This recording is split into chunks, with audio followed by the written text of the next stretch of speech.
ఇన్నరా ఈ సంగతి హోమ్ లోన్లు తీసుకున్న వాళ్ళందరికీ ఆర్బీఐ బ్యాంకు నోట్ల చక్కెర పోసినంత తీయటి వార్త చెప్పింది. సొంతిల్లు కల కోసం బ్యాంకు తాను అప్పులు చేసి నెలకి ఎంతో కొంత ఈఎంఐలు కట్టుకుంటా సంసార బండి నిలదీస్తుంటారు. అట్లా సొంటోళ్ల కోసం మీరు జర నిమ్మలం చేసుకోరనుకుంటా వడ్డీ రేట్లు తక్కువ చేస్తున్నామని చెప్పింది. ఆర్బీఐ ఆలోచన ప్రకారం 6.25 ఉన్న వడ్డీ శాతం 6% తగ్గించింది. ఇక లెక్కలల్లా మీకు అర్థమయ్యేటట్టు చెప్పాలంటే ఒకవేళ మీరు 20 ఏళ్లకు 50 లక్షల హోమ్ లోన్ తీసుకుంటే ఇప్పుడు ప్రతి నెల 44,986 రూపాయలు కట్టేటోళ్ళు వడ్డీ రేటు తగ్గినాక 43,391 రూపాయలు కట్టాలి. అంటే దగ్గర 1600 దాకా మిగులుతుంది అన్నట్టు. ఇక 20 ఏళ్లకు 4,70,000 దాకా ఆదా అవుతుంది.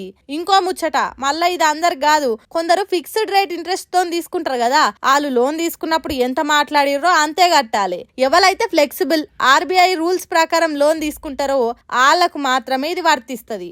అప్పు ఎట్లకైనా అప్పే, అది కట్టక తప్పదు గాని ఎంతో కొంత తక్కువ అయితే నిమ్మలం తీయండ్రి అని సల్లబడుతుర్రట ఈ ముచ్చట ఎరకైనోళ్ళు ఇప్పుడు.